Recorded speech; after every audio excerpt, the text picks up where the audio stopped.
This is the state of my watch collection in January of 2025, and I'll begin by showing you what my collection looked like the last time I did a state of the watch collection. Back then, I had the Rolex Day Date, the black full ceramic Seamaster, the Pasha de Cartier Sea Timer, the Zelos Hammerhead in titanium, and the Swatch Starry Night. I still have a couple of these pieces, but my collection has expanded a little bit. It's a little different. I'd say maybe less balanced now, a little bit more eclectic.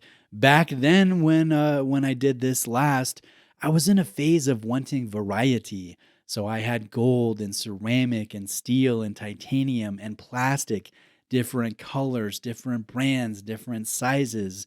And I was really into that phase. And now it's a bit different. So let's start off. I'm going to show you a watch in my collection that I've never showed anyone. It's the longest watch that I've ever owned. Here it is. It is the first watch I bought as a teenager. I think I was 13 when I ordered this online from some website in New York City. I paid them to engrave the case back with my name, but they never did. And this was in the early ages of the internet and online watch sales. So I felt like I had no recourse as some 13-year-old in Alaska. But this is my first watch. I was very proud of it and I wore it for many years. But now let's move to the micros and novelties section of my watch collection, starting with that Swatch Starry Night.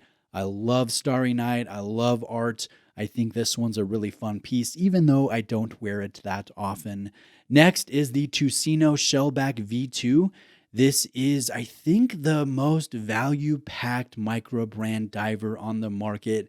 It is so strong, so well made for the price, and I do wear this from time to time. And lastly, we have the Spinnaker SpongeBob Limited Edition Patrick Star. This is a large diver, very hefty, really cool loom, and absolutely ridiculous. And I wore this to an ugly watch contest at the end of 2024.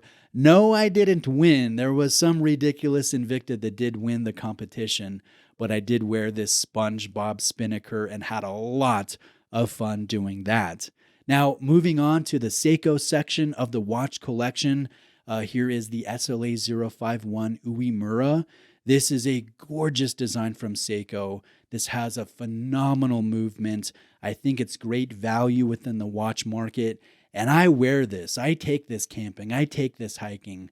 I've taken this to southern Utah with my family to various national and state parks. This is a great sport piece. And here it is next to the SSC 947 Pogue Solar Speed Timer. I love the Pogue color scheme and story. It is a loud sunray mustard dial with an aluminum Pepsi bezel insert. You wouldn't think that these colors go together, but there's something magical about it. And this is my solar watch that I can use to set the time of my automatic and mechanical pieces if I need to. And this is also the most affordable watch outside of that Swatch Starry Night in the collection. Now, here it is next to the SRPK 53 Sunshine Rainbow Monster. This is a limited edition that's meant only for the Thailand market. And I've got to say that Thailand gets the most bold, loud, and beautiful limited and special editions. Seiko really sends them some amazing stuff. So when I saw this one, I had to have it. I love this texturized dial. I love the colors here. I love this ridiculous contemporary diver design from Seiko. It is in stark contrast to the classic Uemura or Willard, as some people refer to it. So just having this variety here, I really enjoy. Seiko is one of my favorite brands, and so it just feels great to have a few Seikos in the collection, and I do plan on building upon this brand within my rotation. Now, here's the section of the collection that I label uncommon and unique, starting with a Brellam Duo Box Triple Calendar Moon Phase. This is the most complicated watch in my rotation, So it is a chronograph, it's a triple calendar, it has a moon phase, it has a day-night indicator, and it is so classy, so well done. Fully decorated Valjoux movement. It is chronometer certified. It's limited to only 46 pieces worldwide from an independent Swiss brand that only makes 300 watches a year. The quality here is incredible, and this should cost thousands more than it actually does. And I like wearing it on the black alligator leather or this polished Milanese style mesh. And here it is next to the Christopher Ward C1 Moon Phase Aventurine dial that I bought on the Consort bracelets. I love how eye-catching this watch is. I love the Aventurine glass, and I love this jumbo moon phase that's actually crafted out of lume. So this is Globalite lume. You can see the depiction of the front of the moon, and in low light conditions, it glows white exactly like the moon does in the sky. So this one is just such a fun piece. And I was hoping I would have a watch from the same brand here to share with you in this collection video. It was supposed to arrive in 2024, but it was delayed until March of 2025. And it is a Christopher Ward 12 that I designed for my local watch collector group. So here's my original idea, my rendering, my mock-up. Here is the professional rendering that Christopher Ward did. And here are a few cell phone pics of the dial prototype. So it's in production. It's coming out in March. And it's just limited to a few people for our watch collector group. And I think it's going to be so much fun. And this watch, when it arrives, will sit within my uncommon and unique section of the watch collection. Now let's go to Tudor and Rolex. The first one is the Black Bay Burgundy 41. So this is a Meta certified Black Bay. It has the brand color on the aluminum bezel insert. This has the phenomenal 5-link bracelet that I hope makes its way into all other Black Bay models. I think this is as well-rounded of a luxury diver as you can buy. That really doesn't have any glaring weaknesses or negative aspects. So it's a really strong watch, and I do enjoy wearing it. But here it is next to the Pelagos left-hand drive in titanium. This one I enjoy more. It's bigger, it's taller. This has a matte ceramic bezel insert that's fully lumed. It has the roulette date wheel, and it has the best clasp in the business. It's such a good adjustable clasp.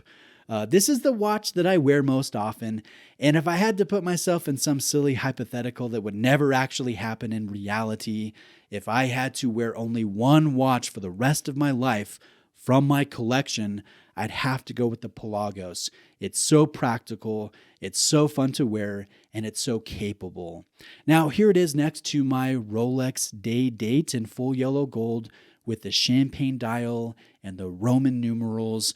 This is the 40 mil version that I've had a goal for years of buying a full gold watch. And so fortunately, almost 2 years ago, I was able to realize that goal. I bought this watch and I wore it. I've worn this a ton. And you can see that it's showing some wear. You can see the hairline wear marks and the scratches and the dings and dents here and there. So I definitely haven't treated this like a safe queen. That's the reality of having a gold watch. It is heavy, it's dense, but it's very soft. So I've been wearing this for nearly 2 years. I don't wear it every day like I used to. That's definitely gone to the Pelagos, but I do wear this on occasion. It's a very special watch to me. So I wear this when I take my wife out on a date or a nicer occasion, and I think it feels very appropriate on the wrist in those types of scenarios. Now, lastly, let me show you my only keeper. I don't do keepers. I've never done keepers. I've never desired to really have a keeper. So no watch you see in front of the camera is ever truly safe in the long run of things. And I find that to be fun. I know Not everybody does, and I'm very much in the minority of that. I do enjoy changing the watch collection. But here's my only keeper. It is a special crochet watch that my 11-year-old daughter made for me this past Christmas. So this is the most sentimental piece in the collection. It will never leave the collection. This is my only keeper, and I'm proud to have it. No, it doesn't tell the time, but it is correct twice a day. So yeah, there's my only keeper. Now, let me end this video by talking about what's next for the collection. How could this change before the next State of the Watch collection? And speaking candidly, really, I'm not sure. I could go in a number of different directions. I could sell everything in front of the camera today outside of my keeper here and start anew and build a new collection with a decent watch budget. That does have some appeal to me, to be honest. Or I could keep largely what I have here, maybe sell a few here and there, and add to and change the watch collection, alter the dynamics by adding something interesting and unique that really speaks to me. I could do that, or I could keep everything here, not sell anything, not flip anything, not be a crazy Bruce Williams, but build on this dozen or so watches, at least a dozen, when that custom 12 comes in March, and then just add to this. Honestly, that has some appeal to me too. I've always enjoyed a smaller watch collection, so ballooning past a dozen, 20, maybe 2 dozen. I don't know, I have the desire to do it, but do I have the ability to do it or to stomach it? I'm not sure, so we will see what happens. I'm not trying to blow smoke when I say I really don't know what I'm going to do next. What I am going to do is treat this as the non-serious hobby that it is and just have fun. However I see fit, whether it's flipping, whether it's keeping, whether it's adding a ridiculous watch or a well-beloved watch by the watch community, whatever happens, I'm just going to keep it fun, keep it non-serious. But I'll end with sharing the watches that really have my attention right now, what I could seriously add to or change up with this current rotation. And the first watch is a 5-digit Root Beer GMT Master 2 that I recently got to try from a friend of mine. And I've got to say, it took me by surprise at how good it is, how underrated it is. This is not a hype model, so that has a lot of appeal to me. Another watch that I've toyed with over the years is a Surtee sub, a 5-digit sub, a gem set sub. You just don't see those very often, and I think they're unique and beautiful. Another option would be a Tank Must XL on the bracelet from Cartier, one of my all-time favorite Cartier watches. I'm a big fan of that brand. Another option would be a serious diver like an Ultra Deep or a Ploprof from Omega, or perhaps a Big Pilot from IWC, or a Panerai Radiomir or Luminor with an ETA-based hand wind movement, pre-in-house days, or one of my favorite all-time watches, the discontinued Glashütte Original 70s, not the chrono, just the grand date on a bracelet. That's one of the most gorgeous and beautiful watches I think that they've ever done.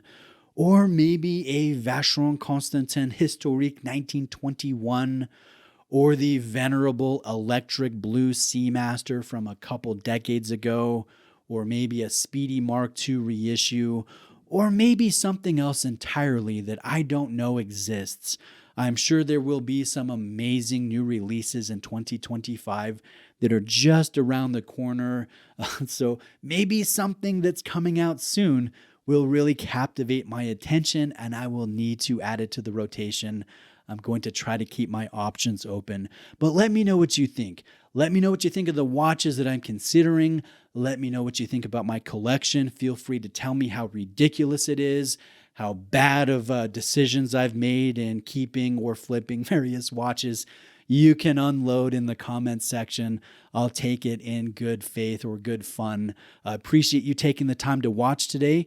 Please like this video if you enjoyed it. Please subscribe for more content like this. Subscribing really helps me in the algorithm, so I'd really appreciate that. Thanks.